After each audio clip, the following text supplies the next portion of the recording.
Herman champion. 93.7 The Ticket veteran and Bill Callahan Fan Club president, Jake Bakoven. I love Billy C. Coming at you live from the Coppel Chevrolet GMC studios in the heart of Lincoln, America. On air and online at theticketfm.com. Sponsored by the Mercado by Certified Piedmontese. This is On the Block with Strick and Bob. Hold up.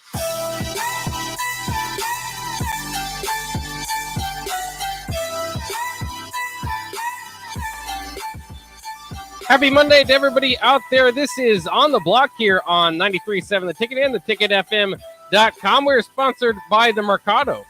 So always excited to have them on board. I'm Jake Bakoven. He is Eric Strickland, the Husker Hall of Famer, longtime NBA vet. And I know, Strick, I don't know how much of the Masters you got to watch this past weekend, but I know you did some golfing of your own. So how was the golfing? How was the greens this weekend? Yeah, they were actually rolling pretty true. It was a good little round. It was like a charity event for a foundation out here.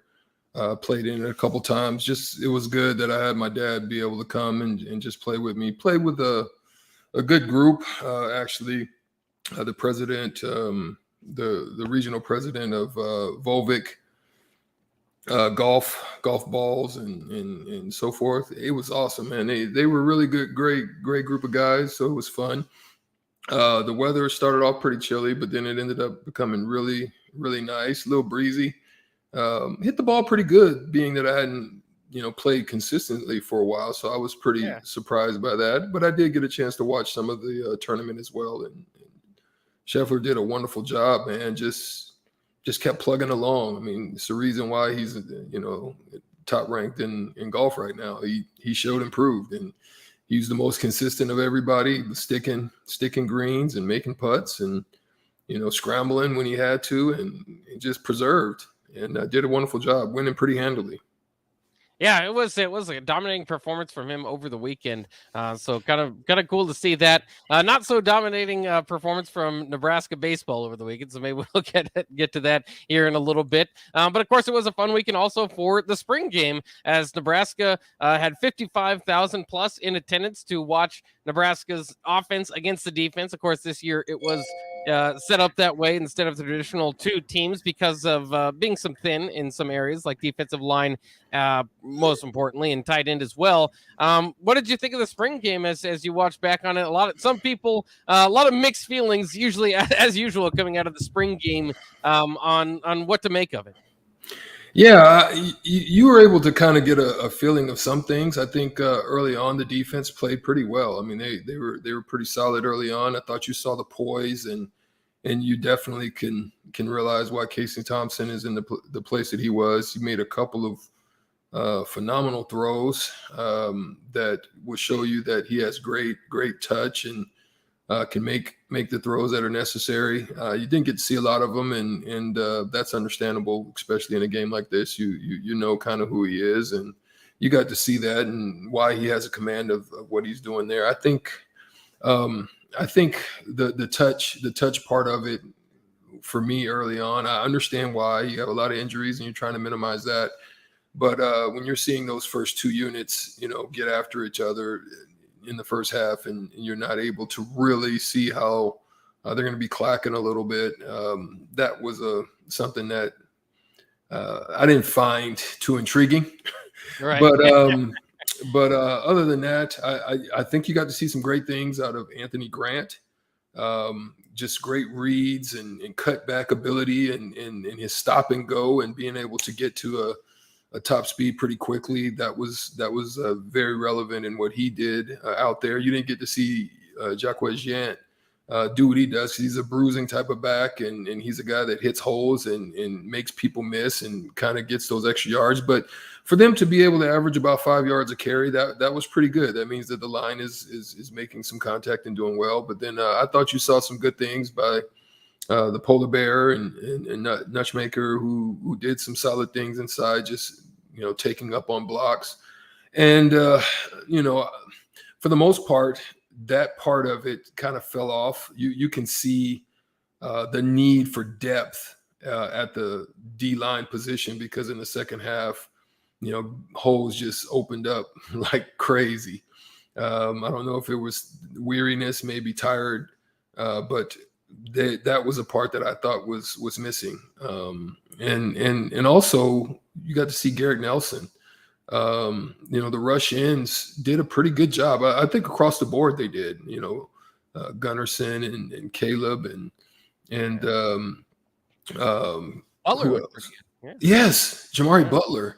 Yeah, they all look pretty solid. Obviously they didn't get to go up against the top tier but it did help the tackles. I thought the way that they rushed to help the tackles. I love that Jamari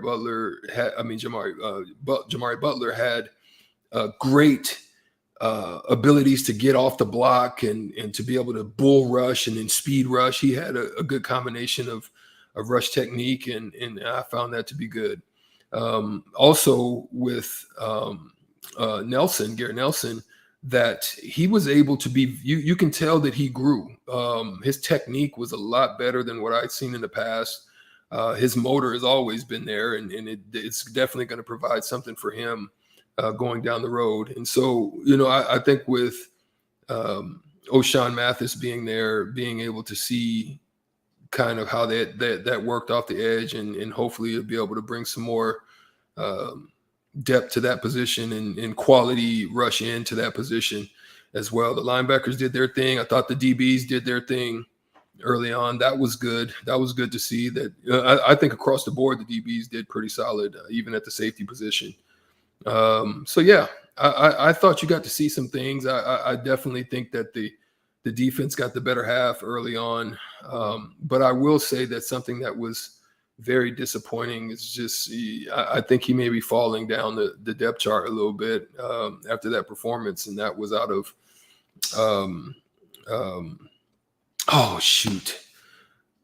quarterback. Yeah, Logan Smothers. Logan Smothers. Yeah, Logan Smothers, I think maybe he's falling down a little bit. He didn't part play of that, very well. part of that is Purdy looked pretty good, and he's only got limited time. That's going to be fascinating to follow that battle, basically for number 2, because it's a battle for number 2.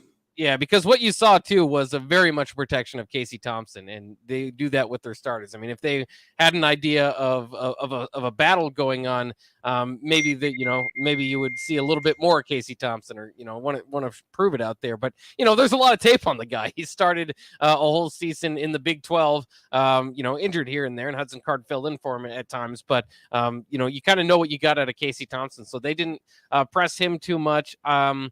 I think some people were a little bit disappointed in that, would have wanted to see a little bit more out of him.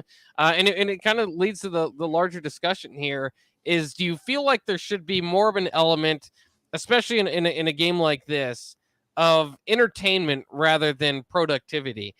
Because you're still having 55,000 on an off year, by the way. And I guess that the actual attendance was 54,357. So I rounded up, even though in math class you're not taught to. So we'll round down. 54,000 people show up to this game. And I think a big takeaway was, as always with the spring game, is maybe you hope to see a little bit more than what you end up seeing, and that's fine. But we were kind of thinking just maybe you could do a little bit more as far as the entertainment aspect, because this is for the fans. Now, it is one of your practices. You technically could just not have the spring game and get another practice, and maybe you'd get more out of it than not. But I feel like this is a huge opportunity to put your fan base on a pedestal, because Nebraska fans deserve it, especially coming off a 3-9 season, and providing a little bit more of an entertainment element. We're kind of talking about different ideas. And part of it's just not having to get to see Casey Thompson. A lot of people bought those tickets to go see what Casey Thompson could do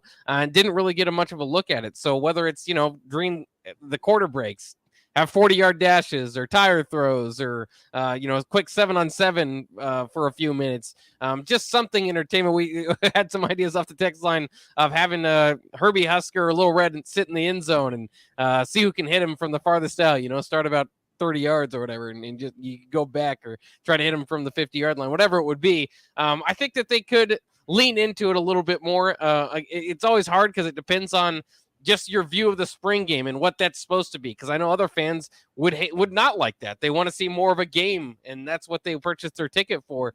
But I think that there should be a little bit more of an element of entertainment that they strive to do, and they've done it in the past here at spots, and I just like to see that become more of it, because I think the spring game should be more celebrated, and more than anything, just to remind people to bring those recruits in to get the nation's lead in attendance in a spring game, and to show off your fan base more than anything.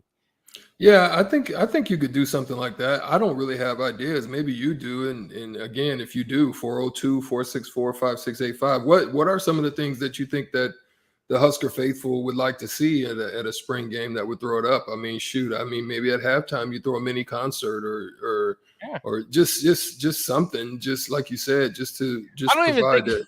I don't even think we went down and did the DARE program. Usually you go down and say you're not going to do drugs as kids for the DARE program. I don't know if that's still around. I don't know what happened. Put some kids out there. Something. Do something. Yeah, I just don't know exactly what, but yeah, it can become very uneventful if you just kind of just have a basically regulated practice, but.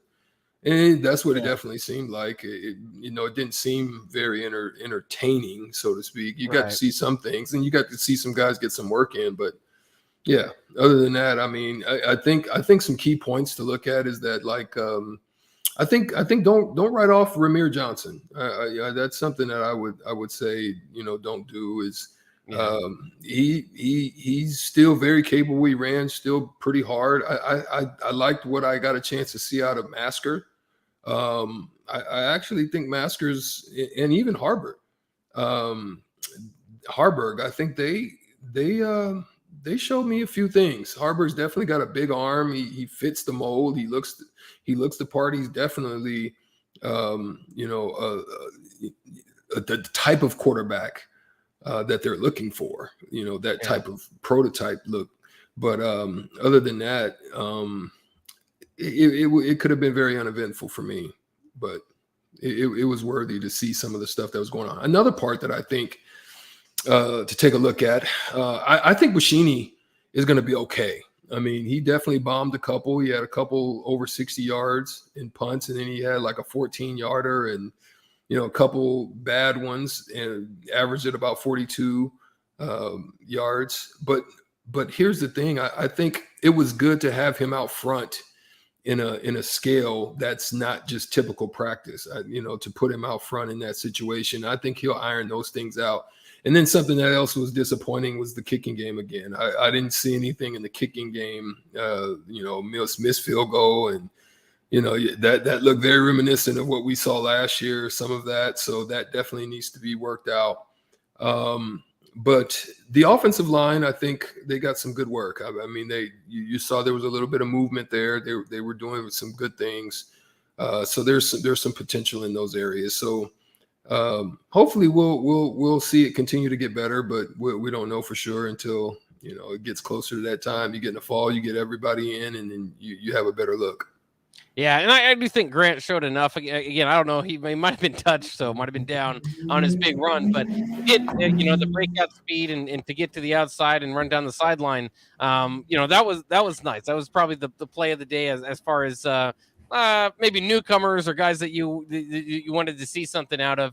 And you just got to think, if that offensive line can get going, they do have the pieces in play to have a pretty good offense, along with Jaquez Yant, who was somewhat narrowed by or limited by the game being, just kind of a bump him and he's down type of thing, and he's going to run through you. That's what he brings to the table. And so he looked good though. He looked good.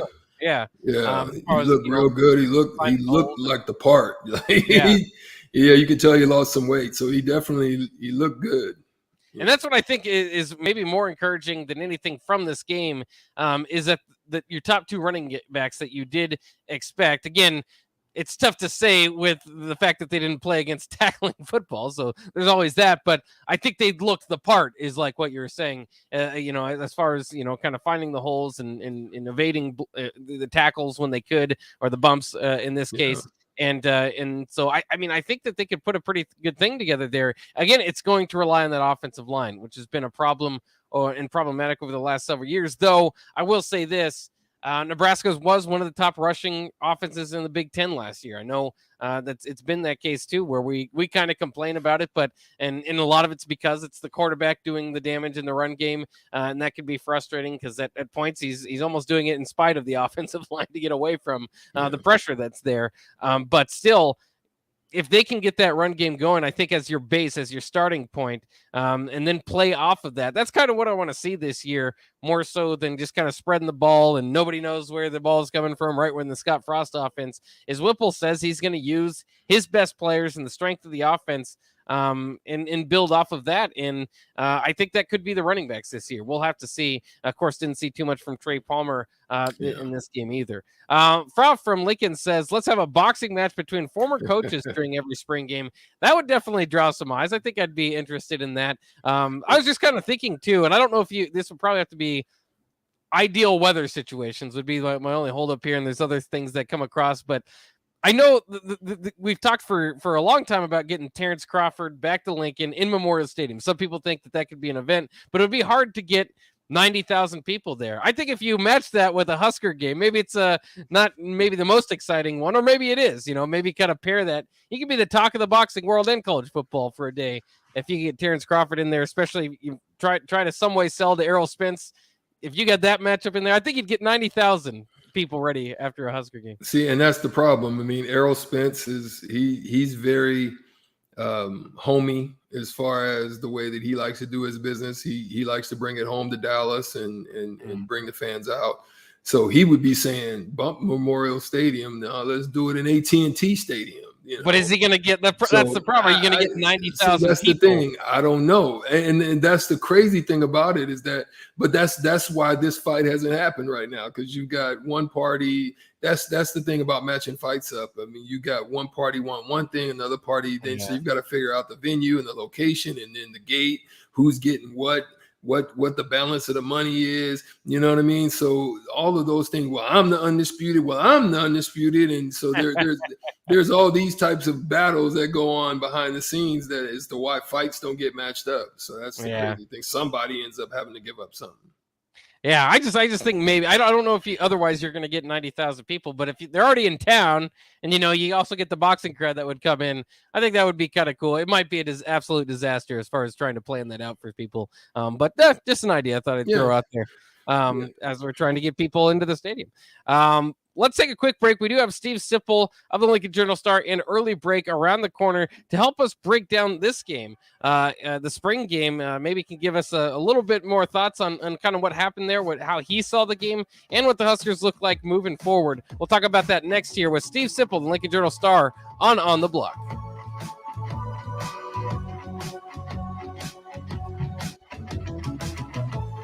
Early break with Sip and Jake. I have a proposal. You do not have to buy me a cap if we find the fight song I'm talking about and you hum it into the microphone. What if I don't know how it goes? Well, we'll find it. Yeah, that's it.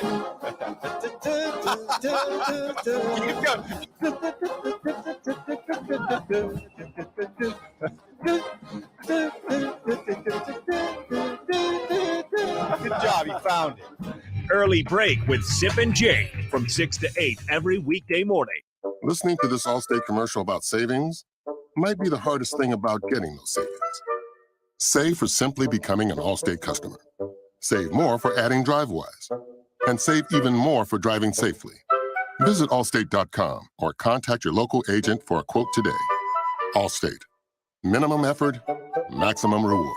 Not available in every state. New customer savings based on early signing discount. DriveWise is an optional feature. Savings vary based on how you buy. Subject to terms and conditions. Allstate Fire and Casualty Insurance Company and affiliates. Smoothbrook, Illinois. At Mountain Dew, we support the best and baddest disaster relief group in America, Team Rubicon. To show our support of Team Rubicon, Mountain Dew put in $1 million. And now you can help Team Rubicon too. Look for specially marked Team Rubicon bottles of Mountain Dew, Diet Mountain Dew, and Mountain Dew Zero Sugar. Enter for a chance to win weekly prizes at MountainDewTR.com and donate to Team Rubicon. You'll earn exclusive rewards when you do. No purchase necessary. U.S. residents 18 and older. Subject to rules at MountainDewTR.com. Ends 10/3/2020. It's only a room with shelves and books, but it's far more magical than it looks. I'm Jenny Benson, president of the Nebraska State Education Association. Instill a love of books and learning by reading to your children and grandchildren. Create a lifelong habit that leads to a successful future. I think that I shall never see a place that's more useful to me. Sponsored by the Nebraska State Education Association, aired in cooperation with the Nebraska Broadcasters Association and this station. Brats, check. Chips, check. Tickets. I love tailgating, but this year I actually wanted to be in the stadium. Season tickets just weren't in my budget. Then I found a way. A research study at Solarion. I searched the studies and found a perfect match for me. I earned cash for the study and bought those season tickets. Plus, I made an impact on medical research. Find a study and sign up today at helpresearch.com. You should consider the risks of the research before you agree to participate. At first, I was really nervous and intimidated to buy a ring. I wasn't sure what I was getting into. My experience at Starter Heyman was very easy. I felt like I walked out of Starter Heyman with the ring that was going to make her go wow and say yes. I love my ring. It is so beautiful. I absolutely love my ring. I get compliments on it all the time. I always tell them Starter Heyman. Yeah, we would definitely recommend Starter Heyman. Yeah, it was great. We're definitely coming back in the future. Sutter Heyman Jewelers, Lincoln and Grand Island. SutterHeyman.com. This is Dan Friedman. Between 2010 and 2019, distracted driving caused more than 40,000 car crashes in Nebraska, resulting in over 14,000 severe injuries and deaths. Please keep your eyes on the road. If you have a smartphone, put it away while you're behind the wheel. It will help keep our community safe and secure. This message is brought to you by Friedman Law Offices, helping injured people. It's what we do. It's all we do. Find us at friedmanlaw.com today. Hey, sports fans. Rico here with HIS Auto Care 70th and Van Dorn. Carfax recently awarded us as a top-rated auto service center for 2020, and Lincoln Choice Awards voted us as the 2021 top independent auto repair center. Call us at 402-488-8934 for superior service bumper to bumper. Mention this ad and get 7% off. Doesn't get any better than that. Rico for his Auto Care, 70th and Van Dorn. God bless you. Spring is here. Are you giving your yard the best chance at being healthy and green? Call Penner Sprinkler and Lawn to get your sprinklers ready to go for the season if they haven't been working properly. They're also scheduling installs for new sprinkler systems if you don't have one. So make sure you contact them early to get a bid as soon as possible. Plus, they're your one place to go for 5-step fertilizer and pesticide application and lawn aeration. Call Penner Sprinkler and Lawn today at 402-413-1215. Junior, hurry it up in there. Honey, he's doing it again. Doing what again? Practicing for American Idol in the shower. I need in there. Well, MemberZone is offering no-fee home equity lines of credit. We could use the value of the house to add a second bathroom? Say no more. From adding another shower to all of life's in-betweens, you're headed in the right direction with a MemberZone home equity line of credit. Learn more at memberzonecu.org. Restrictions may apply. Federally insured by NCUA. Back to On the Block with Strick and Bach on 93.7 The Ticket and theticketfm.com.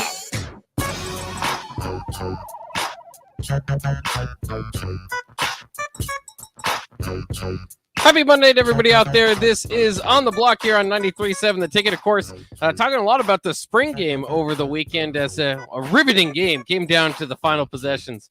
If you stayed that long. The spring game is really not about the end result, but of course what you see throughout it, and especially the first couple of series, as that includes the the starters on offense and defense. Let's bring in Steve M. Sipple of the Early Break and, of course, of the Lincoln Journal-Star to help us wrap up the spring game there. Steve, how's it going?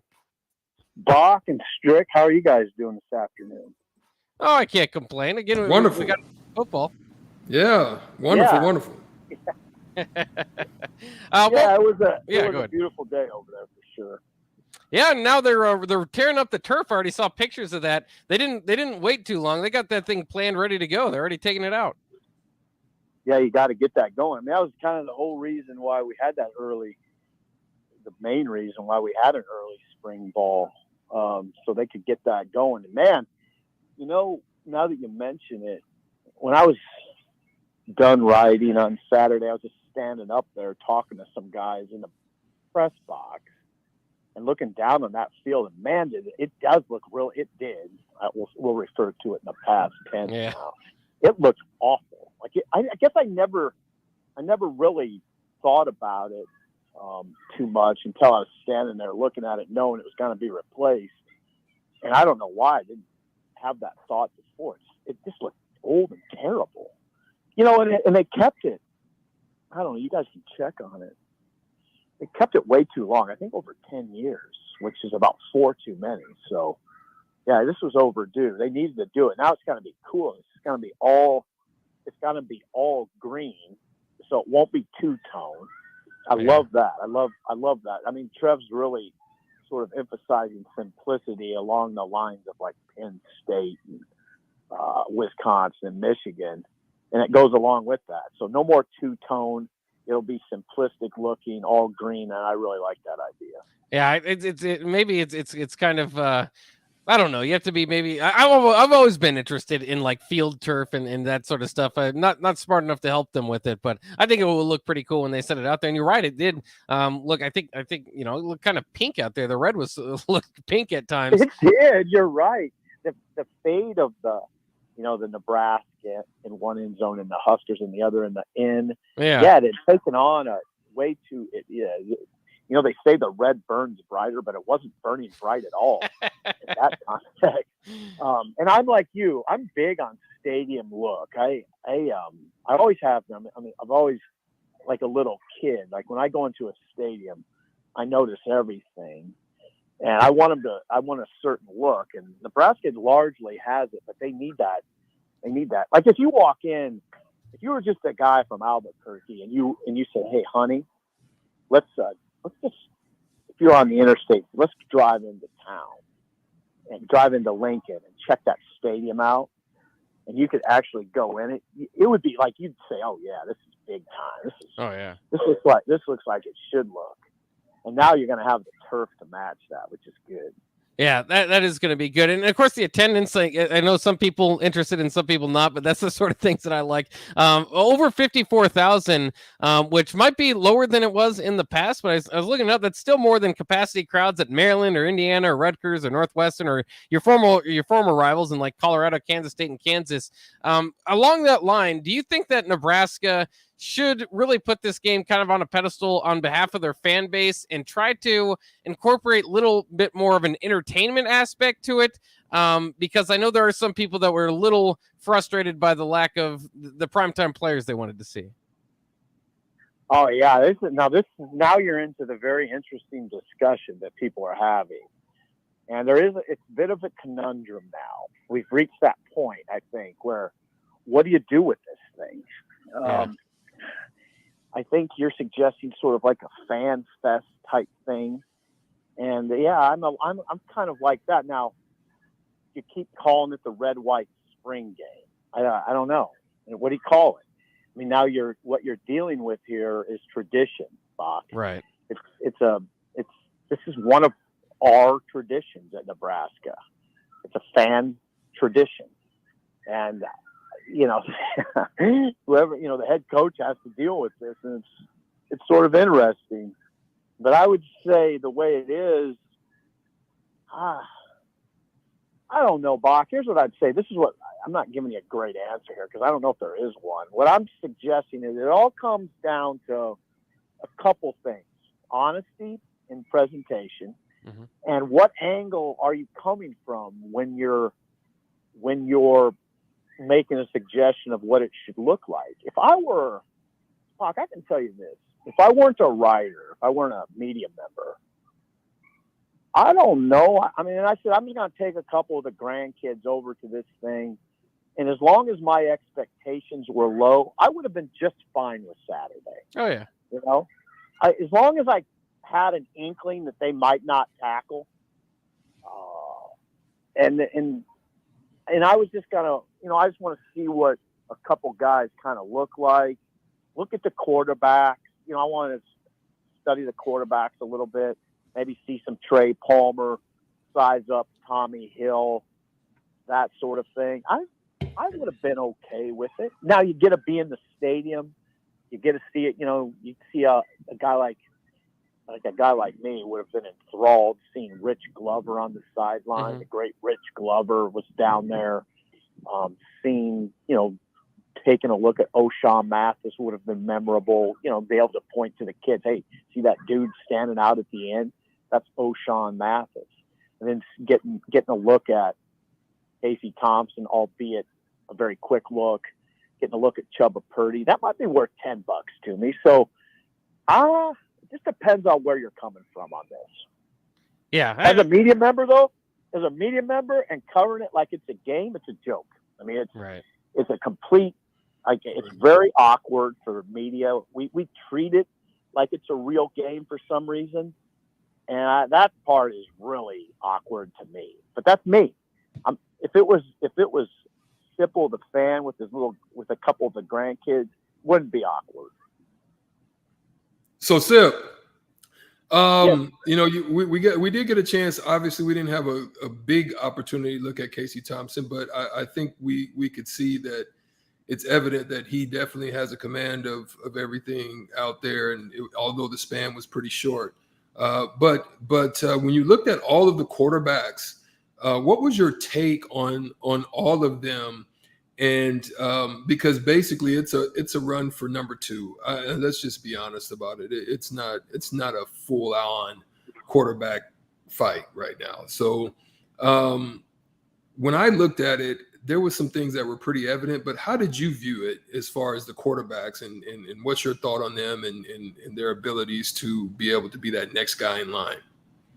Yeah, first of all, I think you're reading it right. My first thought was, they only let Casey play 3 series. Well, that tells you about all you need to know about where he is in the race. It wasn't. Now, what if they would have let Casey play 7 series and attempt 15 passes? You would have thought, okay, maybe they feel like they need to get him work, and maybe he's not quite as far ahead as we thought. Instead, they whip him out of there fast, which tells you he's the guy. Okay, that's number 1. Number 2, Chubba Purdy probably enhanced his profile in the eyes of media and fans by, this is a guy that really only was full go. I believe he was only full go for really a week of spring ball the last week. And he threw the 2 nicest passes. The one that comes to mind is it was a long completion that he layered in between defenders to A.J. Rollins. That was probably the prettiest pass of the day. And he threw a couple pretty nice looking balls, looked pretty in command of the offense. He got out of the pocket good too on one of them. I saw, he evaded and got out of the pocket, got a few yards, but not much. But you can tell he's got a little bit of speed behind him. But go ahead. Yeah. Hey, Strick, he's athletic. Yeah. He's an athletic kid. That whole picture looked pretty good to me, the Chubba picture. Now, what you hope is that he really continues that this summer, and then, of course, into camp. So this summer's critical. I mean, Strick, when you were playing back in your day, the summer was important, but college football is now just genuinely year-round. And Chubba's got to take that momentum into May and June and July, throwing with receivers, and they'll keep track, I'm sure, of what they're doing. And he needs to continue in that vein. Logan Smothers, 5 for 14, didn't look as comfortable as I thought he probably would look. That was somewhat, I don't know, I'm going to say only somewhat concerning, because I think he had a pretty good spring in totality. And I hate to do that to a kid, just look at one day out of 15 and make a lot of harsh judgments about him. So, I mean, I think Purdy, but I will tell you this, Strick, it's Purdy or Smothers for number 2. That's what we're looking at. I mean, I don't say that just based on what I saw. I don't say that just based on feeling. I say that based on what I've heard, and that's what it is. I mean, it's Thompson's number 1 right now, and it'll be either Purdy or Smothers for number 2. This is kind of, jumping from that position was of very much importance to one that people belittle at times, but certainly made a difference in last year's games for Nebraska, which is kicker. Obviously, at the punter position, Brian Buschini had some good kicks and some bad kicks. Chase Contreras missed a 40-something yarder in the field goal game. I was wondering, when is Timmy Bleekrode still coming in? Is that waiting until the summer type of thing for him? Because is he expected to be basically the starting kicker? Yes, he will be here in the summer months, and yes, he's penciled in as their starting place kicker for sure. So I was only mildly concerned about the. I mean, you don't like them missing field goals, and for sure not missing extra points, but Bleak Road is the guy. Yes, Bach. Okay, yeah, I was just trying to catch up on that because I couldn't find him on the roster, so I figured he's just coming in the summer. What did you make of the defense kind of having the better game, certainly among the starters? Because we could all complain about Casey Thompson not getting too many series. If he would have put together a couple first downs, maybe we would have seen something out of him. But the defense kind of had control there. Maybe that's to be expected because they weren't running the whole playbook there on offense. But what did you kind of make of that general battle early on?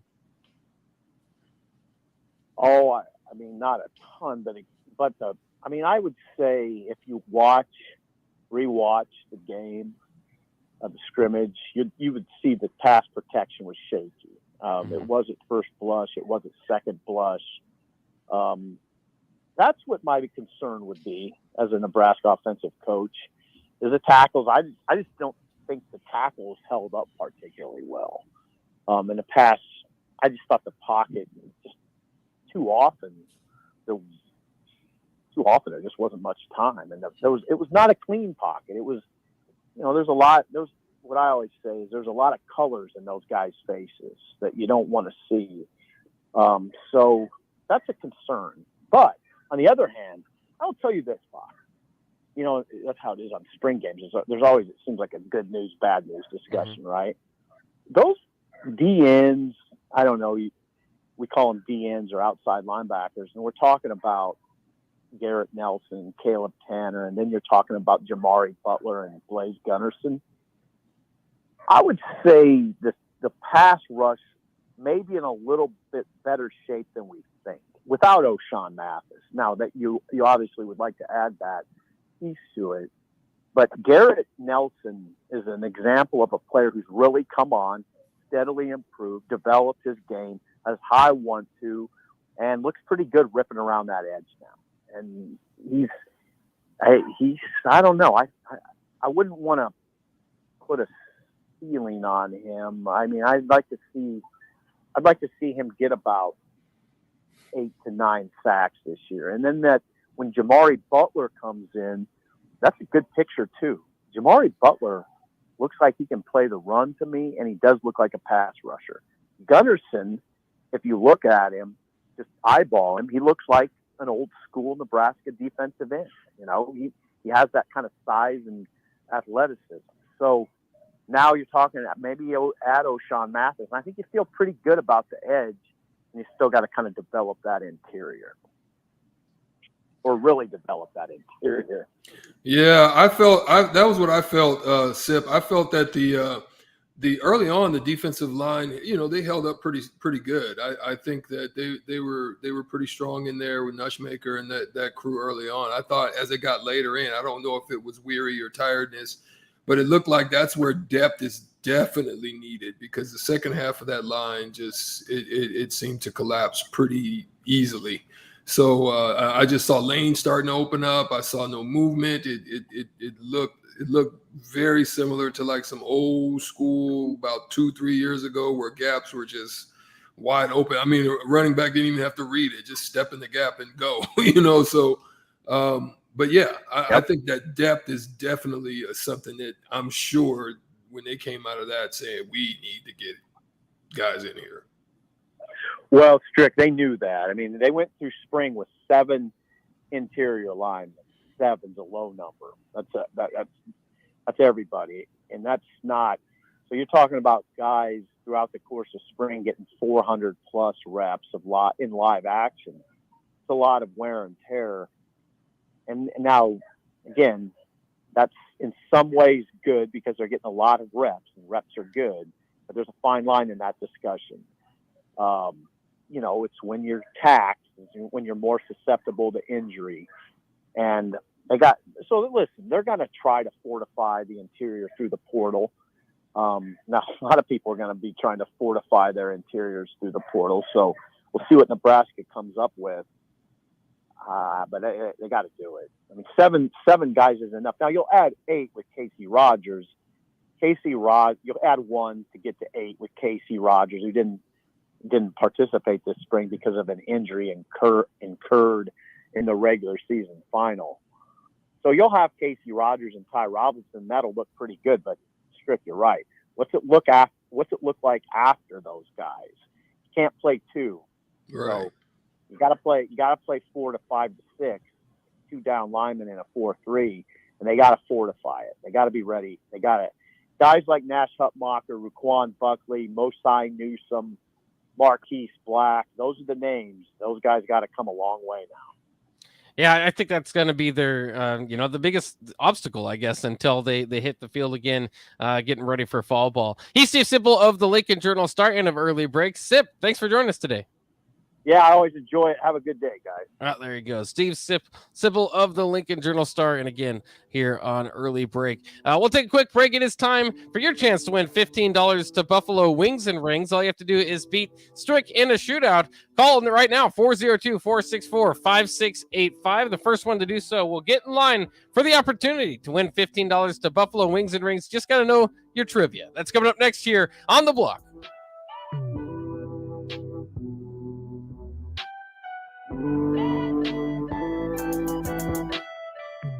Hi, welcome to Big Chain Bar and Grill. Can I get you a drink? Which game were you hoping to see? Doesn't matter. I don't know what channel the game's on anyway. Are you ready to order? Okay, here's your check. Come back and see us again, okay? What? Hey, welcome back into Upside. Slow down and enjoy the game at the Upside Bar and Lounge. Comfortable seating, plenty of screens, a great food and drink menu, and no one trying to shove you out the door. Come in, hang out, and take it all in at the Upside Bar and Lounge, open daily just east of 27th and Pine Lake. In every office, there's 2 types of people. There are those who bring in bagels and those who eat the bagels that someone else brought in. Everybody likes the first person. Be that first person. Weekday mornings at 7:30, you have a chance to win a business box of bagels from Bagels & Joe. All you have to do is shut up, Sipple. 2 questions for you, 2 for Sip. Win and the bagels are yours. Lose, well, you don't want to lose. You lost Monday, you lost Wednesday, you're a loser. Shut up, Sipple. Weekday mornings at 7:30, brought to you by Bagels & Joe. Junior, hurry it up in there.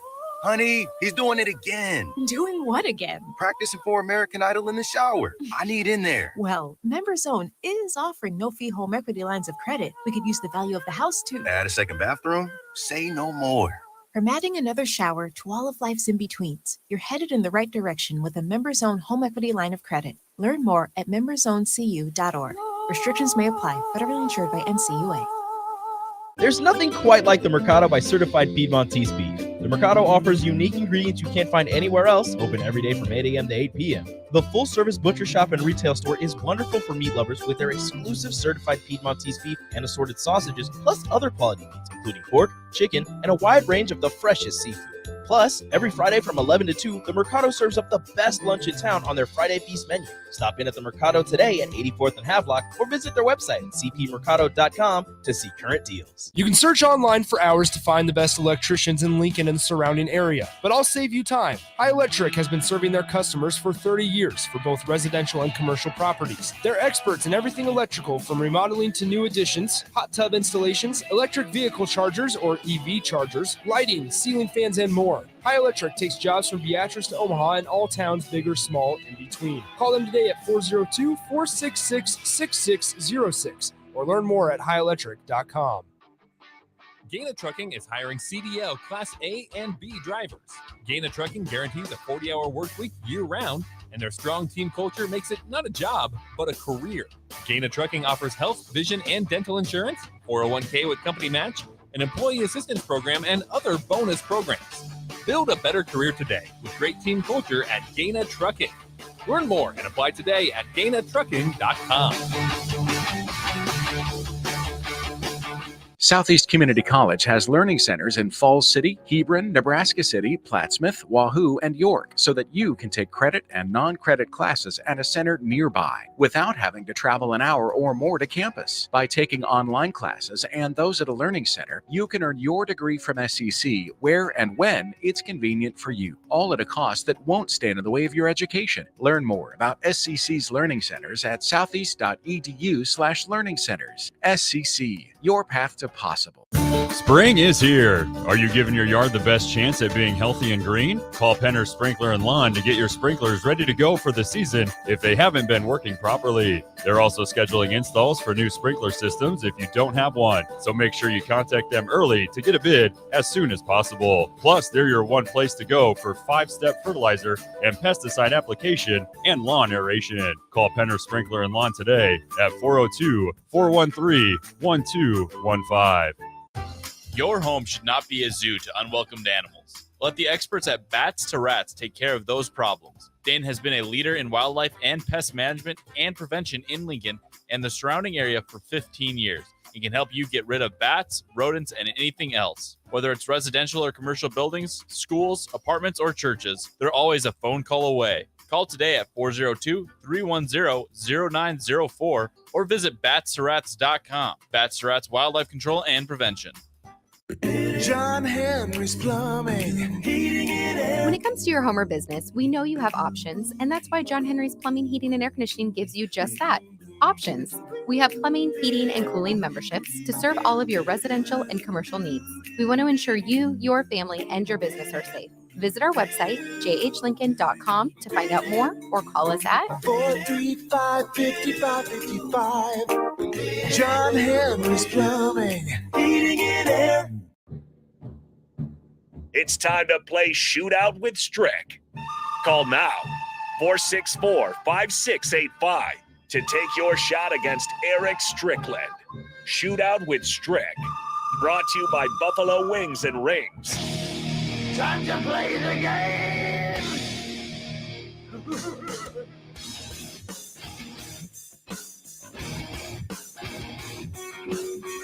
It is that time of the day. Your chance to win $15 to Buffalo Wings and Rings. All you have to do is beat Strick in a trivia game here. We call it Shootout with Strick, where you get your chance at 4 either-or questions and the money ball worth 2, which is an open-ended question. Today's topic is the NBA playoffs, which are ready to get going this week. Strick knows a little bit about the NBA. He played in it after all. But we'll see if he knows more than Troy, who is on the line. Troy, how you doing today? Are you an NBA fan? Yes. Oh, that's good news. So that gives you a pretty good shot at this. First, we'll get Strick's point, then we'll point total, then we'll go over to you to see if you can top it. So, Strick, are you ready to go? Of course, he's taking a drink as I asked him to. Yes, let's go. He's more refreshed at this point in time. All right, we will go in 3, 2, 1. The number 9 seed Hawks will play what 10 seed in the play-in game? Hornets or Cavs? Hornets. That is correct. Who is the number 1 seed in the East? Celtics or Heat? Heat. That is correct. The Bucks will play who in the first round? Raptors or Bulls? Bulls. That is correct. Who led the Raptors in scoring this season? Fred VanVleet or Pascal Siakam? VanVleet. It was actually Siakam. And what seed are the Nuggets? 4. They are actually the 6th seed, so you started off strong, missed a few there at the end, but still a very good score with 3 points there. Let's head over to Troy now. Troy, you think you can beat 3? Ooh, I'm going to give it a shot. Yeah, at least, yeah, that sounds like you're confident at reaching 3 at least, so we'll see if we can get there. We will go in 3, 2, 1. The number 9 seed Pelicans will play what 10 seed in the play-in game? Spurs or Timberwolves? Spurs. That is correct. Who is the number 2 seed in the West? Grizzlies or Warriors? Grizzlies. That is correct. The Mavericks will play who in the first round? Jazz or Nuggets? Can you say that again, please? The Mavericks will play who in the first round? Jazz or Nuggets? Nuggets. It is the Jazz. Who led the Timberwolves in scoring this season? Anthony Edwards or Karl Anthony Towns? Quickly. Karl Anthony Towns. Oh, unfortunately, it was after the buzzer. You did get that one right, but as we look at the replay, I think it's too late. Strick's already flexing over there for his victory. Thank you for playing today there, Troy. You were very close, and you're not necessarily a loser because Strick plays for everybody to win. Therefore, Troy. I'm for the people, Troy. for the people. As Troy, you can hang up now, but if you call in and be caller number 3, you'll win $15 to Buffalo Wings and Rings on behalf of Strick, who got the win today. Good start to the week, Strick, as we try to count how many wins you get of the week and how many you can get in a row. But call in right now, 402-464-5685. Caller number 3 will win $15 to Buffalo Wings and Rings on behalf of Strick. Finish him. Flawless victory. There we go. Shout out to Strick for getting the win today. It's very interesting. We'll get more into the NBA playoffs here in the next hour. It's kind of fun to see this as the play-in games get going, and then we can kind of see all the matchups. So I'll get plenty of time to complain about my Celtics having to likely play the Nets because of that play-in situation. But it is what it is. We'll get to that in a second. Real quick before we end this segment, I did want to go ahead and give a shout out to Dwayne Haskins, obviously, over the weekend, passing away at such a young age. Again, there's a lot of turmoil this week about who reported and how it was reported and how other people were kind of following along with it. And, you know, as far as it goes, count me in the crowd for who cares about this guy's career achievements or whatever it may be. Just sad to see such a young life go. And, you know, Strick, I don't know if there's much more to add to it because, I mean, I think that's about where it should be left off. Seemed like everybody got along with him and such. Yeah, I mean, listen, the timing means everything as far as the way you address something, say something, the way you say it, also your inflection and the way you say it, the tone and way you say it.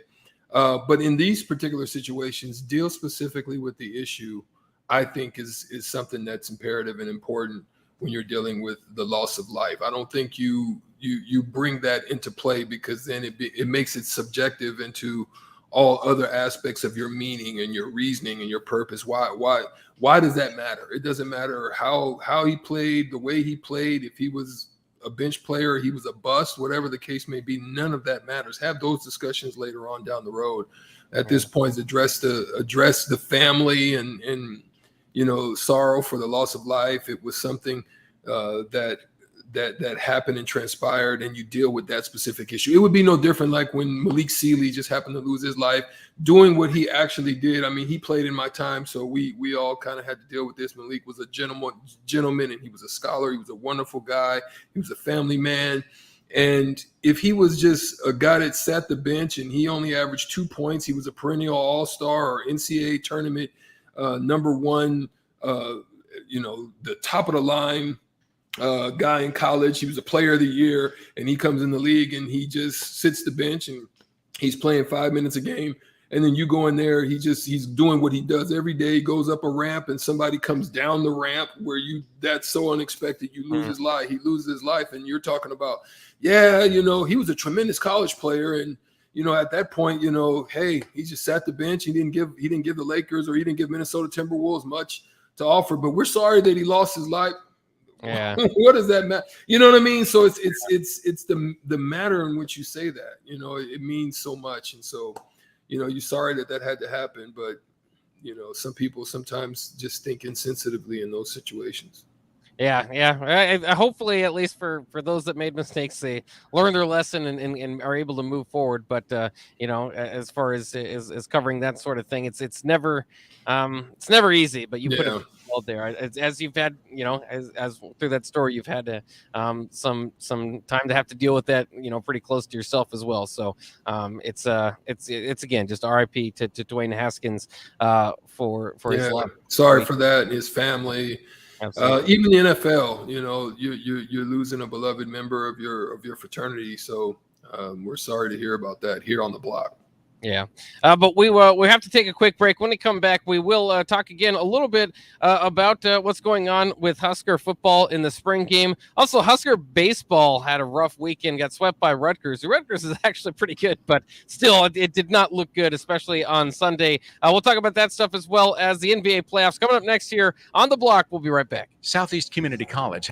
centers in Falls City, Hebron, Nebraska City, Plattsmouth, Wahoo, and York, so that you can take credit and non-credit classes at a center nearby without having to travel an hour or more to campus. By taking online classes and those at a learning center, you can earn your degree from SEC where and when it's convenient for you, all at a cost that won't stand in the way of your education. Learn more about SCC's learning centers at southeast.edu/learning centers. SCC, your path to possible. Showing up on MSNBC. Lincoln's home for sports talk on the FM dial.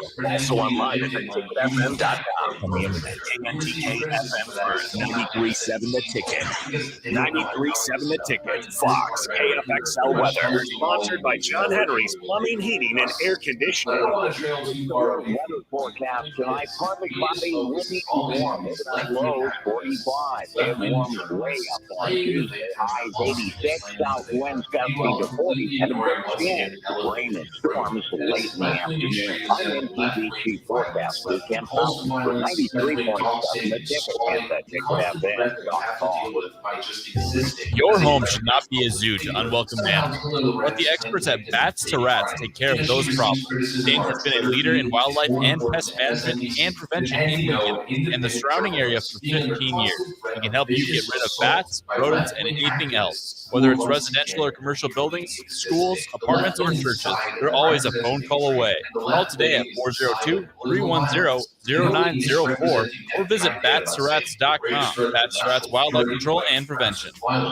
Today on Hey Culligan, unnecessary contaminants. Here's the referee. Hey Culligan, that's a flag from my water for flagrant foul taste. Ooh, that's a tough one, Ref, but the solution is a Culligan Smart RO drinking water system that uses up to 58 contaminants, making your water safer and delicious. Yeah, I guess that's fun. And with the Culligan Connect app, you always know when your filters need changing. Water's up and it's good. Good call, Ref, and we're already on the way. Try a Culligan water softener for just $9.95 per month. Go to CulliganLincoln.com. Here's your binky, buddy. We'll be home soon. You'd never give your baby a pacifier that has cigarette ash on it. But if you're smoking around your kids, yeah, it's kind of like that. Secondhand smoke contains thousands of toxic chemicals that can have a lasting effect on your child's health. Protect your children. Don't smoke around them or any child. Call the Nebraska Tobacco Quit Line. 1-800-QUIT-NOW. 1-800-784-8669. Paid for by Tobacco Free Nebraska. Aired with the Nebraska Broadcasters Association. Hi, Sean Callahan here for Koppel Chevrolet GMC. And it's been a great start here to the year as 2022 new inventory continues to roll in. Pre-owned lot remains full, and we are selling at a record pace. I was just down at Koppel talking about a new order for myself. They let me know I could actually start ordering a 2023 here later this spring. So stop on in to get your new 2022, your pre-owned vehicle, or maybe talk about ordering here for 2023. Check them out online at koppelcars.com. You'll be glad you did. Hey, sports fans. Rico here with HIS Auto Care 70th and Van Dorn. Carfax recently awarded us as a top-rated auto service center for 2020, and Lincoln Choice Awards voted us as the 2021 top independent auto repair center. Call us at 402-488-8934 for superior service bumper to bumper. Mention this ad and get 7% off. Doesn't get any better than that.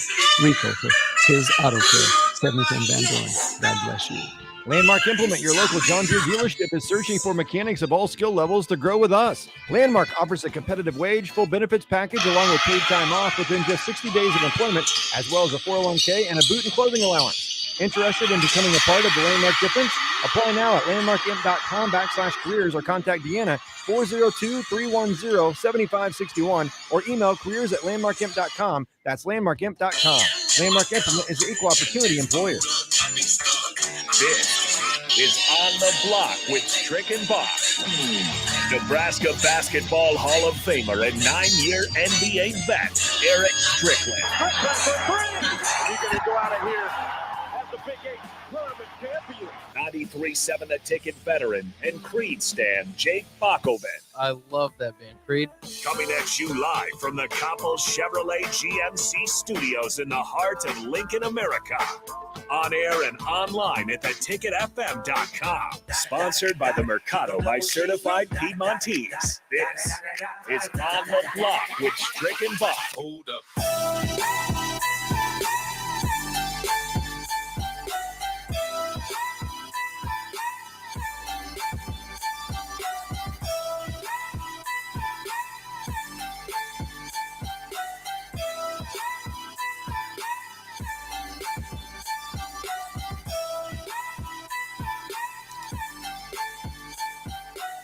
Welcome back on the block for the second hour.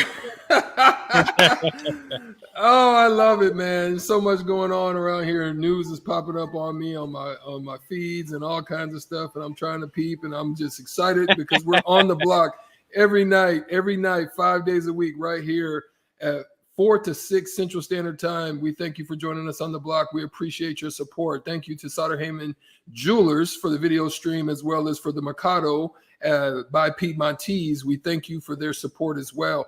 We appreciate you guys continuously to follow us, and you can find us on our specific Twitter lines, our feeds, Twitch, Spotify. You can find us on Facebook as well as YouTube. Our YouTube people have been pretty consistent, and we appreciate you as well. So a lot of stuff is happening. We've been talking about the spring game, what's been going on there. Nebraska sports is popping. Shout out to the ladies for the softball team. They're getting the job done. Oh, yeah. We thank you for them, the support of them. Go out and check out a softball game as well. The speed of the game, all the wonderful things. Those ladies are getting the job done on the field. But the men,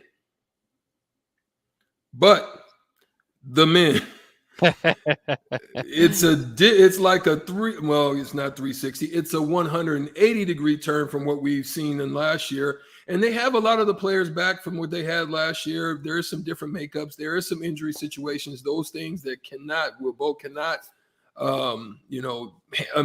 basically it's a problem that everybody has, so to speak. But nonetheless, they're not getting the job done. There's a lot of inconsistencies out there on the field. They got rocked. They got swept this weekend by Rutgers. Rutgers been falling up and down, but they still have the potential to win the Big Eight. They're a pretty good team, so they're solid. So coming off, I think a 2-3 against UNO, finding themselves swept against Rutgers. What do you think, Bach, now is left for the Husker baseball team? I mean, what can they do to change what's going on right now with the way that this season's been going thus far? Well, it's going to be tough just because there are injuries, obviously, and the pitching staff. And for what it's worth, again, that Rutgers team not too bad right now at 25-6 after that win on Sunday. But the problem was it was 19-1. Nebraska's pitching staff is just tired by the end of a weekend series, and I wonder if that's something you're going to see as they try to push some of these young guys, try to get them going early on. Is it going to be you're pretty stretched thin by Sunday? So some of these games kind of get blowouts, and you wonder too is as you approach that. Do you put more of an emphasis on winning those games Friday? Do you kind of put it all in to try to get the win, knowing that at that time you'll have the arms available to you? Or do you try to equally, try to make it as good as you can for Sunday? I don't know. It's an interesting strategy that Nebraska doesn't necessarily want to be in. It's just it hasn't worked out this year, and I think it's a good reminder of how special last season was, how special these championship seasons are, is that they're not going to happen every year. You're going to run into trouble. Not everything's going to line up for you. And that's just Nebraska's problem right now. And, a lot of it as the season has kind of gone on is trying to fix it. Seems like, trying to fix it, individually with every swing or, at every time, it can be quite a task. So I hope that they can kind of put it together and turn the narrative around. They've got Creighton coming up this week. That'll be an opportunity to do that. Obviously, an in-state win can help fix a little bit, but it just feels like this team's probably not destined to win the Big Ten this year. It's got some work to do to kind of fight back into it. But again, it's a reminder of how special those years are like last year. Yeah, I mean, it's tough. The bats are inconsistent. I think they've got to kind of try to figure out a way to understand where their arms are when they're throwing the better of their pitching staff, and then try to figure out some combination that maybe they don't go with some of their stronger mid-inning guys and try to figure out a balance just in case things go awry for some of the younger guys early on in the game. And they just kind of save some of those middle inning guys and just be able to throw them so that they can at least preserve and give themselves a chance. It just seems like right now, in the latter parts of the week, the weekend, it gets away from them a little bit. And so they just got to figure that out. They got to figure out what those combinations are. And it's never easy when you're losing, some of your better arms. And you can't use those guys, and depth is always a problem. But at top tier, competition, when you're dealing in conference, and not to be able to have your best arms available to you is always tough to try to manage. That means you got to go out and hit the ball. That means you got to, as a what we used to talk about on the offensive side when I play baseball, is cover your pitcher. You know what I mean?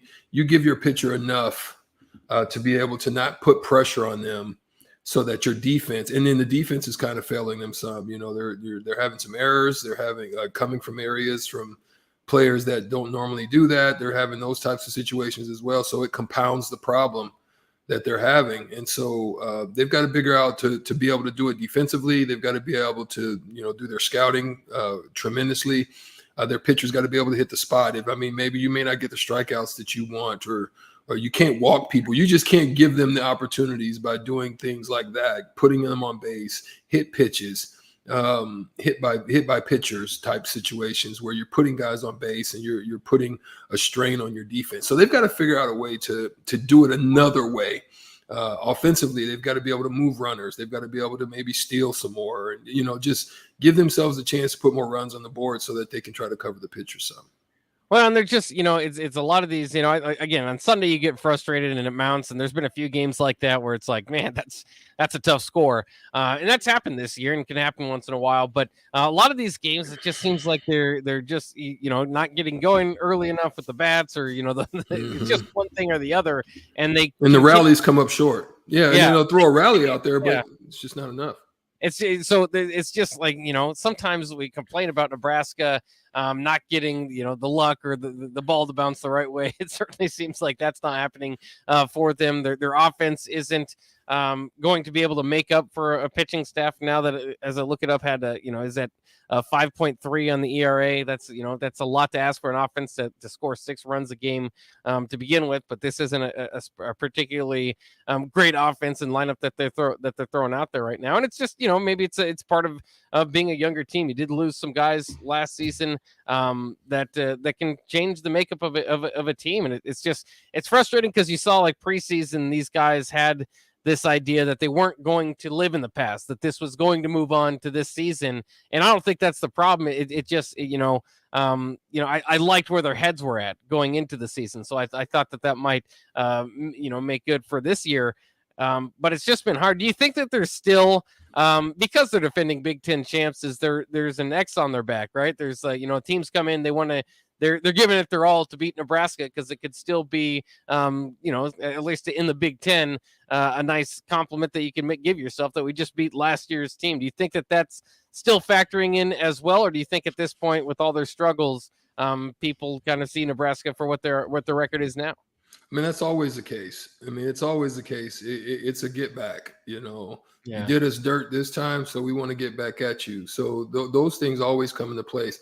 I think there's some things that are uniquely different between this team and last year's team. I think that last year's team was very mentally tough, and I just don't think this one is, right? Not to say that, they still have some of them.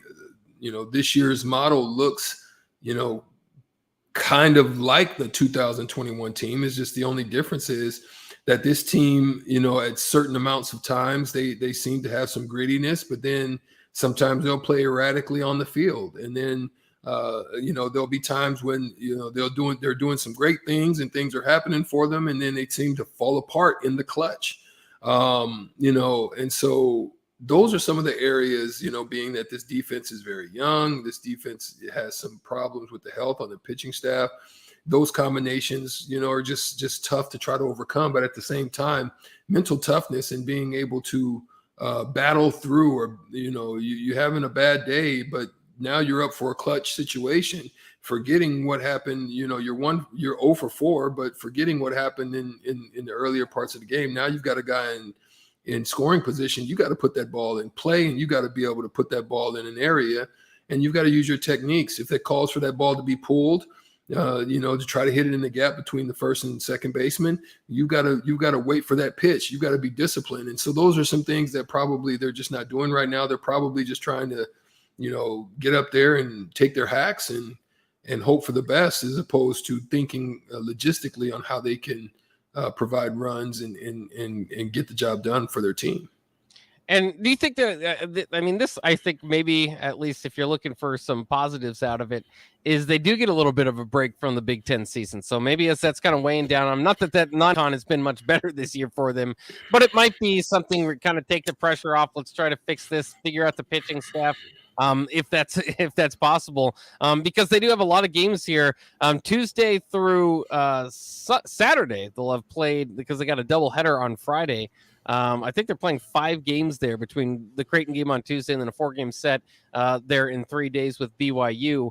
And then before even getting back to Big Ten play, they have North Dakota State next Wednesday. So they've got a few games here, maybe with a break in the conference action to get it right and to try to at least get on the right path. But again, sometimes when it's injuries that are hurting you, it's not the plan that they had going into the year. And it's just and for what it's worth, just it's been fielding. It's been it's just everything in time. It's been fielding. It's been the lineup, the bats. It's been pitching here lately. So it's hard to fix everything at once or expect everything to be fixed at once.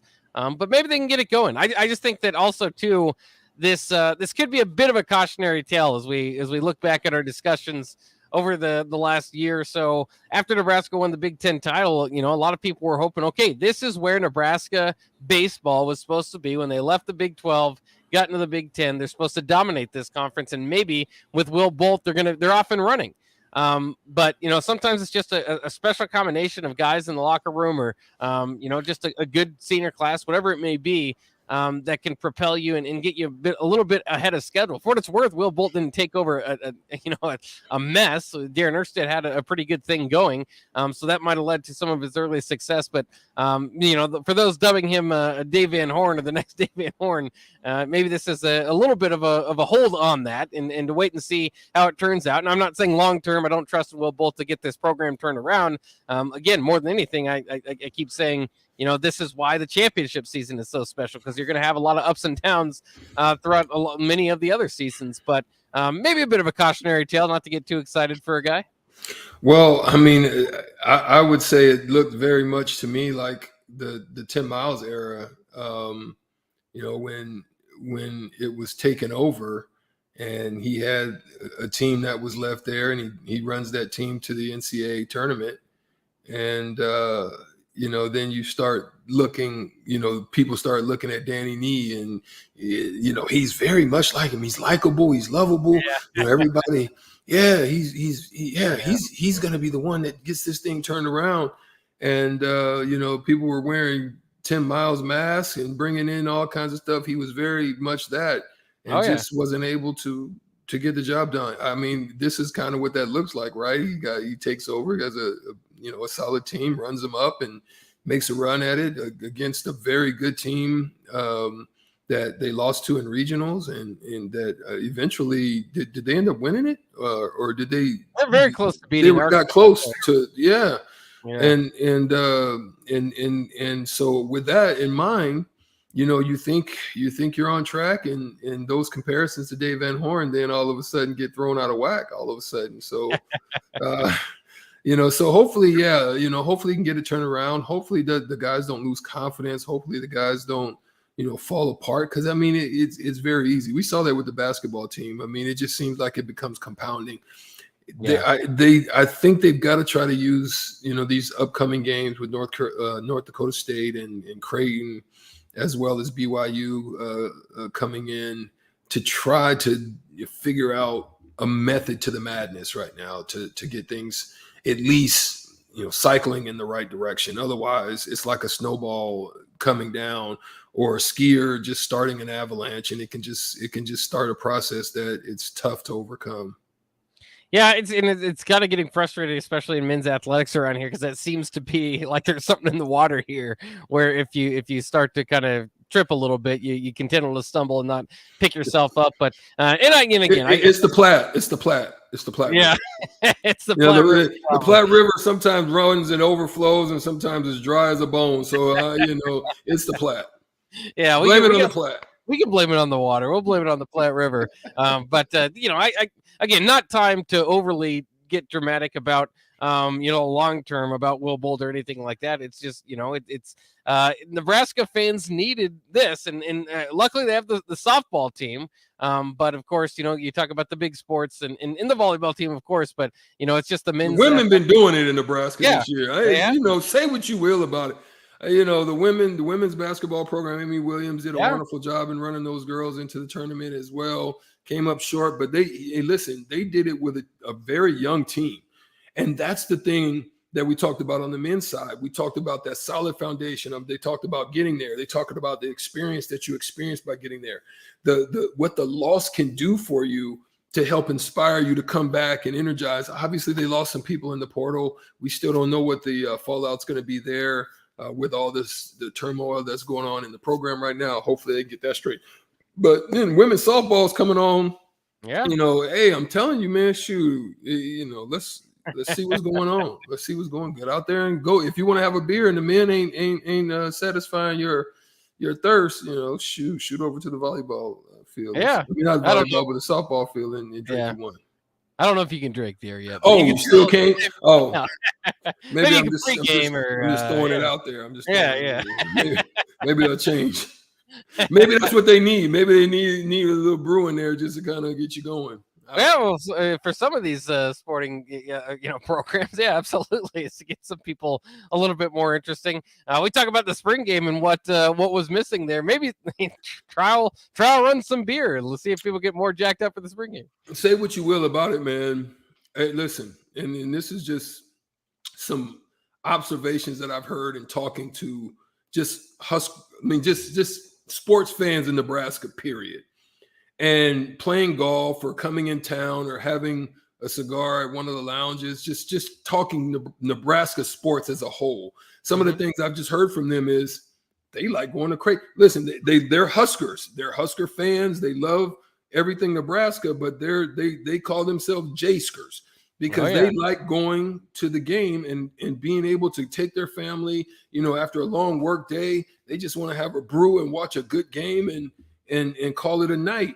And they like going to the games because they told me specifically they sell brew in the spot. I like to go and have me a brew after work. And that's why they sometimes go there. So it's something that Nebraska may have to look to. I don't know, Trev Albers, if you're listening to On the Block, I'm just putting it out there. That's what people are saying. Well, of course, Trev's listening on the block. Anybody that's cool listens to On the Block, and Trev is definitely cool. That part. It's kind of cool, and he as they took down the turf now, because the spring game happened, of course, over the weekend. They pushed the spring ball up in the spring game. Also, they can get that turf taken out, and it's been kind of funny to watch Twitter's reaction. Now, some people are split on the two-tone green field there. We heard from Sip earlier. He's a proponent of just one green, but either way, it's going to be different when we see Memorial Stadium next. So it's kind of cool to see it in the spring game there. We're going to take a quick break here on the block. When we come back, let's talk some NBA playoffs because the NBA playoffs are set to go. So we usually do hitting the hardwood late in our show, but we're moving it up a little bit, and we'll probably do that for the next couple of months because the NBA is going to take front and center here as the NBA playoffs get going. So let's talk a little bit about those matchups, the breakdowns, the ideas for some teams to tank, some teams not, to avoid the Nets. We'll talk about all that coming up next year on the block on 93.7 The Ticket.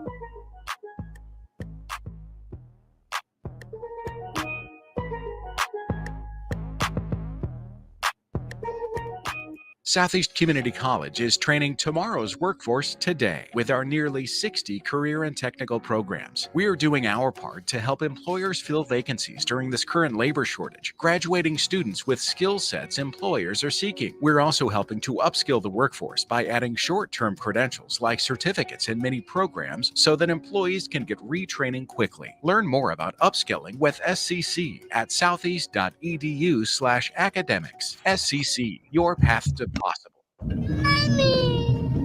Here's your binky, buddy. We'll be home soon. You'd never give your baby a pacifier that has cigarette ash on it. But if you're smoking around your kids, yeah, it's kind of like that. Secondhand smoke contains thousands of toxic chemicals that can have a lasting effect on your child's health. Protect your children. Don't smoke around them or any child. Call the Nebraska Tobacco Quit line, 1-800-QUIT-NOW, 1-800-784-8669. Paid for by Tobacco Free Nebraska. Aired with the Nebraska Broadcasters Association and this station. There's nothing quite like the Mercado by Certified Piedmontese beef. The Mercado offers unique ingredients you can't find anywhere else, open every day from 8 a.m. to 8 p.m. The full-service butcher shop and retail store is wonderful for meat lovers with their exclusive certified Piedmontese beef and assorted sausages, plus other quality meats, including pork, chicken, and a wide range of the freshest seafood. Plus, every Friday from 11 to 2, the Mercado serves up the best lunch in town on their Friday Feast menu. Stop in at the Mercado today at 84th and Havelock or visit their website at cpmercado.com to see current deals. Hi, Sean Callahan here for Koppel Chevrolet GMC, and it's been a great start here to the year as 2022 new inventory continues to roll in. Our pre-owned lot remains full, and we are selling at a record pace. I was just down at Koppel talking about a new order for myself, and they let me know I can actually start ordering a 2023 here later this spring. So stop on in to get your new 2022, your pre-owned vehicle, or maybe talk about ordering here for 2023. Check them out online at koppelcars.com. You'll be glad you did. Hello, I'm Charlie Stone, back with the latest news from Honda of Lincoln. Joining me now is the general manager, Andy Goodyear. Hey, Andy, how you doing? I'm doing great, Charlie. Hey, Andy, with spring right around the corner, how is your supply of new Hondas and pre-owned vehicles? Really good, Charlie. As I've said before, when you drive by our lot, you don't see what you're looking for, just remember we have hundreds of new Hondas arriving soon, with Honda continuing to offer 0.9% APR financing to qualified buyers. Plus, we have over 125 pre-owned vehicles in stock and ready for immediate delivery. That's great, Andy. Any more great news? There is, Charlie. Honda just announced financing from 0.99% APR on certified pre-owned Hondas for qualified buyers. So come experience the Honda of Lincoln way of doing business. 27th and Yankee Hill Road or online at hondaoflincoln.com. An Empire Fence is an investment in your home. This year, use your tax return to make that investment. Get a free instant quote with the online estimating tool at empire-fence.com. See an upfront estimate with no hidden fees. An Empire Fence can provide privacy and security while improving the appearance of your home. Visit empire-fence.com to view the stylish and maintenance-free possibilities for your home. With your tax return on the way, schedule your project now. Your home is your empire. Protect it with Empire Fence. Work, laundry, dishes. I was exhausted. I needed a vacation, but finding a way to pay for it, not so easy. Then I found it, a research study at Solarion. I searched the studies and found a perfect match for me. It was so easy. I earned cash for the study and booked that vacation. Plus, I made an impact on medical research. Find a study and sign up today at helpresearch.com. You should consider the risks of the research before you agree to participate. Mike Schaefer here for Trek CBD. Springtime is here, and that means you're outside more in nice weather and maybe even having garage parties with neighbors. The drink of this spring and summer isn't your typical seltzer. It's drinkable Delta 8. Yep, Trek CBD has drinkable Delta 8 seltzers with mango and lime flavors for 4-packs and 12-packs, coming in a variety of mango, watermelon, lime, and berry. They also have hemp-derived Delta 9 syrups to put in your beverages, and as always, the excellent Delta 8 gummies. Trek CBD, CBD done right. You can search online for hours to find the best electricians in Lincoln and the surrounding area, but I'll save you time. High Electric has been serving their customers for 30 years for both residential and commercial properties. They're experts in everything electrical, from remodeling to new additions, hot tub installations, electric vehicle chargers or EV chargers, lighting, ceiling fans, and more. High Electric takes jobs from Beatrice to Omaha and all towns big or small in between. Call them today at 402-466-6606 or learn more at highelectric.com. Sandhills Global is hiring. Check out sandhills.jobs for more information. Sandhills is looking to fill hundreds of new openings in sales, traveling support, software development, web design, and more. Sandhills has a professional culture and is fast-paced with a focus on growth, innovation, and leading-edge technologies. Career and internship opportunities are available at our global headquarters in Lincoln, Nebraska. Apply today at sandhills.jobs. Back to On the Block with Strick and Bach on 93.7 The Ticket and theticketfm.com.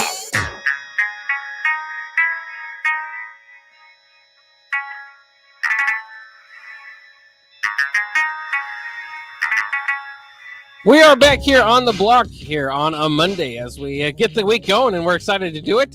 Myself, Jake Balkovin, Eric Strickland, as we get ready to talk some NBA playoffs, because the playoffs are around the corner, so I'm excited to do that. The play-in games start tomorrow, and, of course, there's a lot to go through there. First, we better wrap up our year-long look at the Lakers, though, who today fired Coach Frank Vogel, and it sounds like LeBron is saying he's not having any part to do with what they're going to do to try to fix this thing. He's not going to be the GM, as people have called him in the past.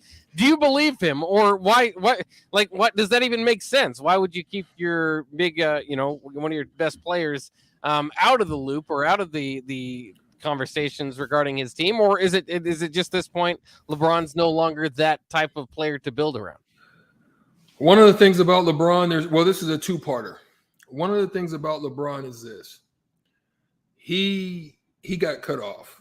I believe that to be one of the issues. I think once he began to do what he tried to do, got exposed a little bit. I think Jeannie Buss and all the heat that they were taking up top, Kurt Rambis and that whole group, I think they just said, he's only got 1 year left. If we're going to do anything, we're already basically screwed into the wall with the nail. So, with the screws. So with that point, yeah, I think they cut him off. 2, LeBron don't like smoke. If he gets any criticism or any smoke, he's going to figure out a way to throw it on you, to toss it to you. He basically laid down on the team. Let's be real about it. You're trying to play for a play-in opportunity to get to the playoffs. Your legacy is now getting destroyed by way of because you didn't make it to the playoffs. You're supposed to be the king with the team that you amassed, and the king with the team that you amassed, and you can't get to the playoffs.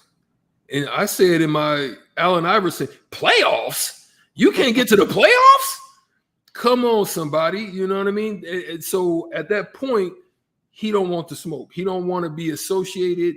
He's brought over Anthony Davis. He's now brought over Westbrook. He kicks all the good young talent, Ingram and Kuzma and all of those guys. Yeah. He kicks them out the door.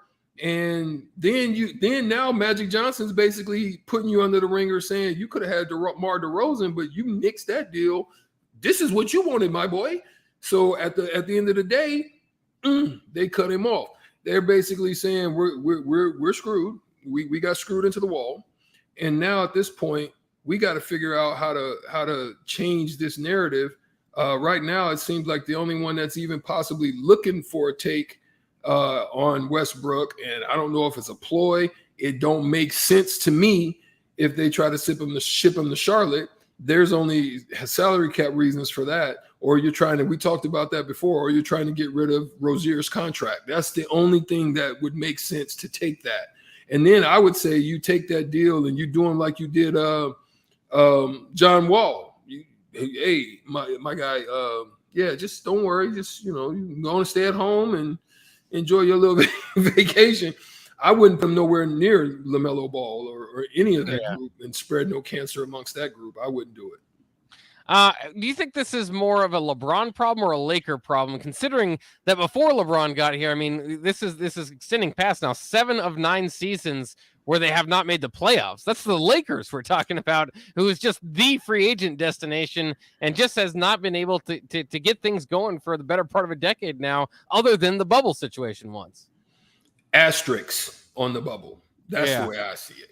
But anyway, it could. I mean, I'm not going to say the Lakers are absolved of any of their fault in this. They're part of that whole plan as well. I'm probably going to go watch the show tonight so I can kind of get some more background history internally. I know it ain't all true. There's some fiction in it, but I'm still going to go see kind of. But Jerry Buss did it so much differently. Jeannie Buss right now. To me, Jeannie Buss just loved the clout. She loved, just the spotlight, the position. I mean, I don't know for sure if she really likes, putting the organization as a top tier organization, but those guys have been a travesty, and they just can't get it done. It's crazy to me. You're all right. Everybody and their mama at some point, I don't know. I mean, a lot of people are making an exit out of California right now. maybe there's a shift in destination. Maybe it's the Mavericks right now is going to be the new team destination. Maybe it's the Heat. Maybe it's somebody else. I don't know. But right now, shoot, it's not a good look. And then you got Steph Curry up top, in the northern part of California, basically saying, "I'm good." Like, hey, my boy, I appreciate that love, but I'm good. So right now, it seems like nobody wants LeBron. So somebody wants LeBron. I'm just being funny. But it's also, I mean, even that team that did win, like we said, you can somewhat put an asterisk next to it because they didn't play a large part of that season or whatever. And all the teams didn't participate. Yeah. But even before that, even once LeBron signed, the very next few days was just weird because they signed a bunch of guys that was like, that doesn't really mesh with the roster. So I still look at that team. Yes, AD and LeBron won the title, but they did it without much of a great supporting cast. Now it's hard to say that about a team that won a championship, but it wasn't like their number 3 and some nights was Rondo or, if they're lucky, Kuzma. Both those guys are kind of up and down. So it's just kind of weird to watch that play out. And now the Lakers are out of it. So very interesting stuff that going on there. As we get to the playoffs, there are some play-in games that need to be had before we know the official matchups for the 1 and 2 seeds. But we do have some matchups going. So we'll start with those ones. Dallas and Utah. How do you see that one playing off with Luka getting hurt a little bit? It doesn't look to be too serious, but maybe could miss a few games here against Utah, who it reportedly might blow this whole roster up if they don't make a deep run this year.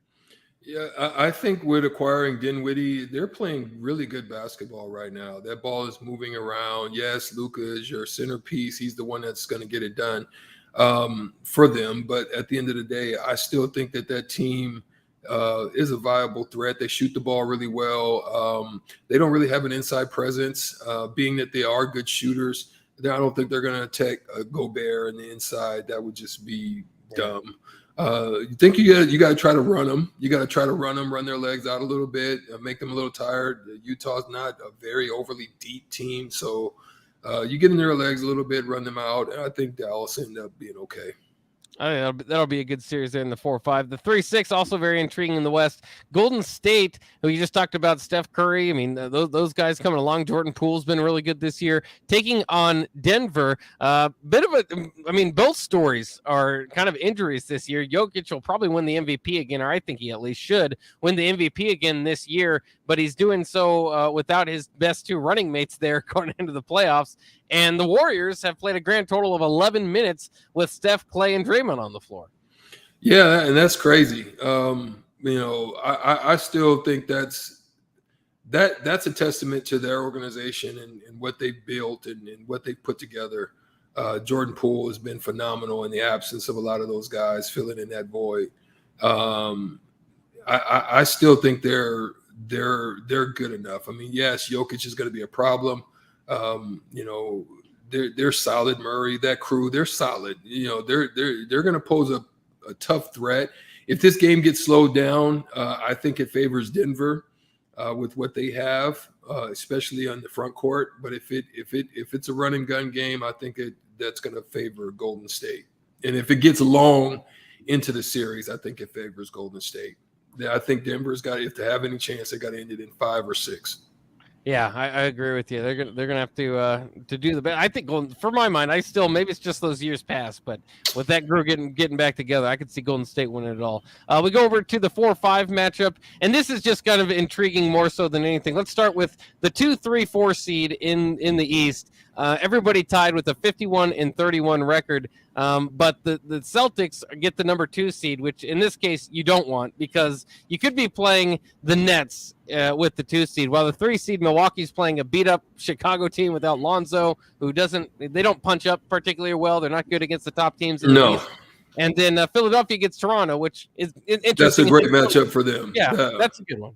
But I just feel like the team with the 2 seed there, which ended up being my Celtics, but regardless, is going to have to run an absolute gauntlet to get to the finals, because likely you're gonna have to beat the Nets and then you're gonna have to beat Milwaukee before you get to the conference finals.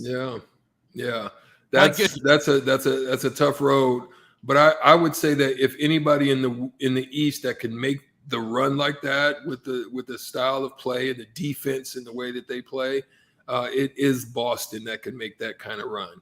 I think Philly is still topsy-turvy. I still think that there's still some uncertainties there in the style and the way that they're playing, and who's the guy. And I think Harden is a wild card. You don't know if he's going to just try to take over or dominate, or he's going to be the distributor. I think if he becomes Chris Paul for them, then they become trouble.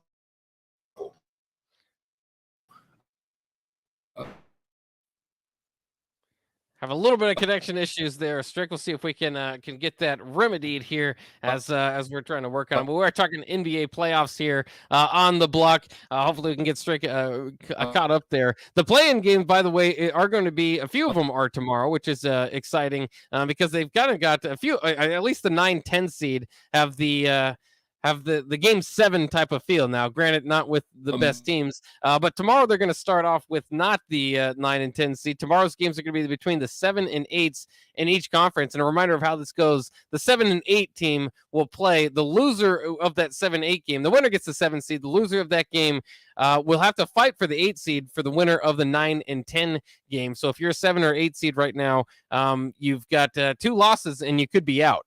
So it's very interesting, particularly intriguing because Brooklyn is going to be the favorites if they do make the playoffs, or one of the favorites, I should say, in the East. We were just talking about if Boston could match up with them. But if they beat Cleveland tomorrow night, they'll be the 7 seed. If they lose to Cleveland, then they're playing in a 1-game scenario to not make the playoffs entirely, or potentially play as the 8 seed against the number 1 Bulls, the number 1 Heat, and that would be an intriguing series, in which probably Brooklyn would be favored. So that's fascinating. On the west side, you have the Clippers taking on the Timberwolves for that 7th seed. The loser of that game will take on the winner of the Pelicans and Spurs. Which is a good. The West is just a good showcase of why they shouldn't be playing this tournament, or maybe not having the play-in tournament if there aren't more than a few games separating these teams, because the 7 and 8 seed Timberwolves have 46 wins, 8 seed Clippers have 42. Big drop off there to the 9 seed Pelicans at 36 and Spurs at 34. But we could see a little bit of magic. I think that does make it a little bit of fun in these small play-in tournaments. Is a little bit of magic. I don't necessarily expect it in the West over there, but the Hawks and the Hornets are playing in the 9-10 game, and they each have 43 wins. So those are solid teams. We saw the Hawks make their run last year. I'm certainly interested to see if they could make another run here and maybe upend the Hornets and then take on the loser of the Nets and Cavs to get in the playoffs. We'll have to see. I'm excited. Playoff basketball, always one of my favorite times of the year. We're going to take a quick break here on the block before we wrap it up, and we will bring in Alexis, our intern, who was actually part of the first all-female crew to call a game there at Memorial Stadium for KRNU, the radio station of the college. So that's very cool. We'll do that next year on the ticket on on the block on 93.7 The Ticket. Brown Shoe Fit is gearing up for spring with new inventory on the way. They're stocking up on new spring sandals and athletic shoes daily in brands like Brooks, Hoka, Keen, Merrell, On, and many, many more. Browns has the local professionals to get the proper fit, aided by their high-tech foot scanner by Atrax. Spring is the season to be active and busy. Don't let your feet lose their support with old rundown shoes or sandals. Stop by Brown's Shoe Fit today, just south of 66th and Q in Lincoln. At first, I was really nervous and intimidated to buy a ring. I wasn't sure what I was getting into. My experience at Starter Heyman was very easy. I felt like I walked out of Starter Heyman with the ring that was going to make her go wow and say yes. I love my ring. It is so beautiful. I absolutely love my ring. I get compliments on it all the time. I always tell them Starter Heyman. Yeah, we would definitely recommend Starter Heyman. Yeah, it was great. We're definitely coming back in the future. Sauter Heyman Jewelers, Lincoln and Grand Island. SauterHeyman.com. Hello, I'm Charlie Stone, back with the latest news from Honda of Lincoln. Joining me now is the general manager, Andy Goodyear. Hey, Andy, how you doing? I'm doing great, Charlie. Hey, Andy, with spring right around the corner, how is your supply of new Hondas and pre-owned vehicles? Really good, Charlie. As I've said before, when you drive by our lot, you don't see what you're looking for, just remember we have hundreds of new Hondas arriving soon, with Honda continuing to offer 0.9% APR financing to qualified buyers. Plus, we have over 125 pre-owned vehicles in stock and ready for immediate delivery. That's great, Andy. Any more great news? There is, Charlie. Honda just announced financing from 0.99% APR on certified pre-owned Hondas for qualified buyers. So come experience the Honda of Lincoln way of doing business. 27th and Yankee Hill Road or online at hondaoflincoln.com. You can search online for hours to find the best electricians in Lincoln and the surrounding area, but I'll save you time. High Electric has been serving their customers for 30 years for both residential and commercial properties. They're experts in everything electrical, from remodeling to new additions, hot tub installations, electric vehicle chargers or EV chargers, lighting, ceiling fans, and more. High Electric takes jobs from Beatrice to Omaha and all towns big or small in between. Call them today at 402-466-6606 or learn more at highelectric.com. An Empire Fence is an investment in your home. This year, use your tax return to make that investment. Get a free instant quote with the online estimating tool at empire-fence.com. See an upfront estimate with no hidden fees. An Empire Fence can provide privacy and security while improving the appearance of your home. Visit empire-fence.com to view the stylish and maintenance-free possibilities for your home. With your tax return on the way, schedule your project now. Your home is your empire. Protect it with Empire Fence. Happy Hour with Nick Sainert and Enrique Alvarez Clary. The voice of Husker Softball, Nate Rohr. Rhonda Revelle, especially when she has a good power hitter like Billy Andrews, she tends to hit him a little higher in the lineup. And we saw this some last year with Tristan Edwards. Teams were so locked in on pitching around her. Rhonda Revelle said, okay, well, if you're going to pitch around her, then you're going to start that first inning, beat off base runner. And also, Billy Andrews is a great athlete. Weekdays from 2 to 3 on 93.7 The Ticket and theticketfm.com. 93.7 The Ticket, Fox, KFXL weather. Brought to you by Bryant Air Conditioning, Heating, Electrical, and Plumbing. Your first alert weather forecast tonight, partly cloudy, windy, and warm. Overnight lows 45. It warms way up on Tuesday. Highs 86. South winds gusting to 40. And a good chance of rain and storms late in the afternoon. I'm NTV Chief Forecaster Ken Fountain for 93.7 The Ticket and theticketfm.com. There's no better way to spark a child's imagination than to get lost in the adventure of a good book. I'm Jenny Benson, president of NSEA. Working together, parents and teachers can help every child succeed. You can help by reading to your child and let your child read to you. Encourage reading in your home and make it a priority. Make reading fun and a time that you and your child look forward to spending together. Sponsored by the Nebraska State Education Association, aired by the Nebraska Broadcasters Association in this station. Hi, Sean Callahan here for Koppel Chevrolet GMC, and it's been a great start here to the year as 2022 new inventory continues to roll in. Our pre-owned lot remains full, and we are selling at a record pace. I was just down at Koppel talking about a new order for myself, and they let me know I can actually start ordering a 2023 here later this spring. So stop on in to get your new 2022, your pre-owned vehicle, or maybe talk about ordering here for 2023. Check them out online at koppelcars.com. You'll be glad you did. In every office, there's two types of people. There are those who bring in bagels and those who eat the bagels that someone else brought in. Everybody likes the first person. Be that first person. Weekday mornings at 7:30, you have a chance to win a business box of bagels from Bagels & Joe. All you have to do is shut up, Sipple. 2 questions for you, 2 for Sip. Win, and the bagels are yours. Lose, well, you don't want to lose. You lost Monday, you lost Wednesday, you're a loser. Shut up, Sipple. Weekday mornings at 7:30, brought to you by Bagels & Joe. Back to On the Block with Strick and Bach on 93.7 The Ticket and theticketfm.com.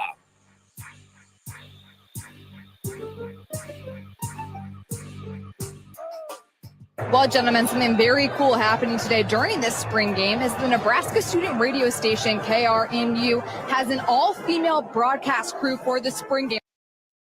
They here at the all-female broadcast group for the spring game. Very cool stuff over there at KRNU. And I used to go to the university, so I've had some broadcast time on KRNU. So we're very happy here on the block to bring in Alexis Sander, who was actually play-by-play of the call, and also an intern here. So that's we didn't have to dig too deep to find her, but we very, very excited for that opportunity. How'd the call go? I think it went pretty well. I got to see some good things out of Nebraska. Definitely saw a little bit of improvement on our offense. And of course, our defense coming in like a brick wall, like they've stayed strong the past few years.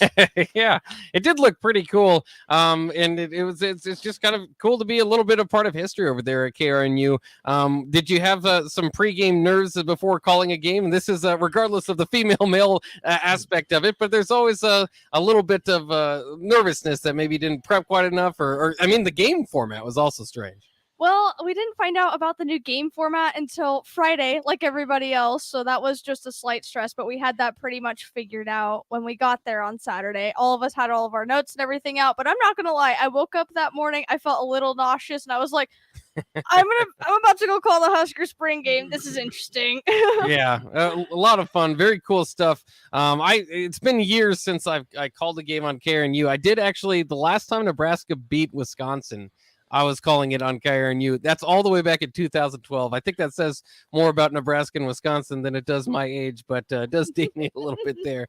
But it's very cool. We're glad to have you aboard. And obviously, Alexa helps us out here. Alexis helps us out here all the time, Mondays and Fridays. So hopefully we can carve out a spot for you to talk a little bit more. We'll use your talents here on the block. We just wanted to go ahead and give you a shout out.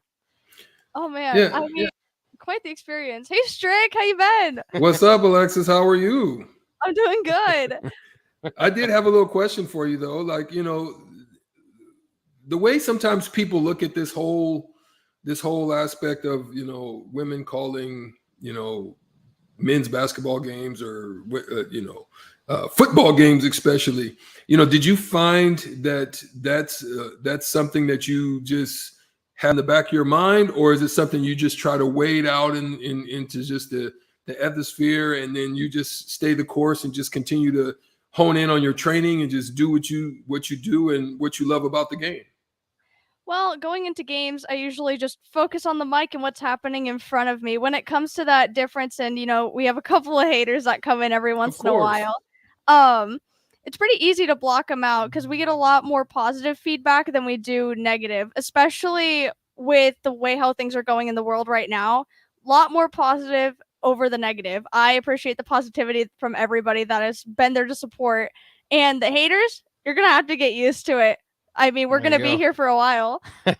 That's good. That's good. Yeah, I just say just stay encouraged, just stay the course. And like you said, just focus on your material, focus on what you see, and call it how you see it, and that'll just take care of itself in the end of the day. So kudos to you.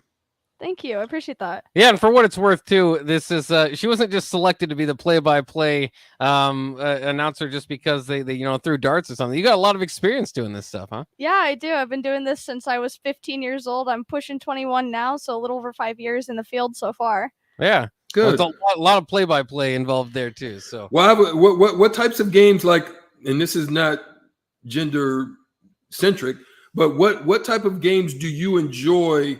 Your top three. What are your top three games that you enjoy calling, where you feel like the action you really enjoy getting into? What would you like calling, and what do you enjoy calling as you see it? Well, I started in basketball, so that's kind of where my heart is with that. Okay. Got really involved with volleyball over at UNK. So I really enjoy being behind the mic for that. I really do. I've made a lot of really awesome friends, and it's good seeing a team kind of build themselves over the past few years and gaining new incoming players and, transfer players and things like that.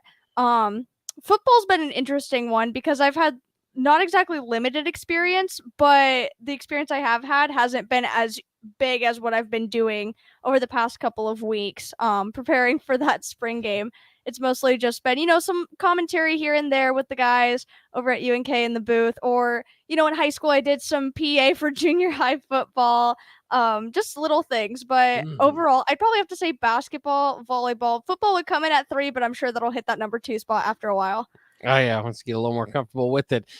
Rico off the text line says, "Shout out UNK, Alexis." Yeah, so Throw your loves, Rico. Yeah, let it be known you are a loper as well as you're getting through this thing.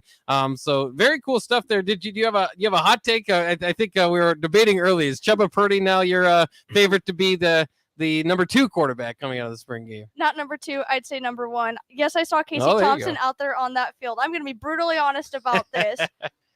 We saw just a glimpse of Casey Thompson, but to be honest, he just looks like another young Adrian. But as we were as I was looking at Chuba Purdy and Matt Masker, I think those two are going to be one of the 2 options. Specifically Purdy, because he knows how to run and he also has a heck of an arm on him. He knows how to find those gaps. He knows exactly where to get the ball to. If he needs to run it, he can run it. He is fast. He is on point, and he kind of has the plays already written in his mind before he even makes them happen. I was disappointed he slipped there. He was going to get a big run and in that game. Maybe we could get your call on that because that was disappointing. But knowing how to make the radio debut too here, a hot take that maybe Purdy might be the starter. Maybe And you heard it right here on the block. Yeah. Yes. Straight out of Alexis.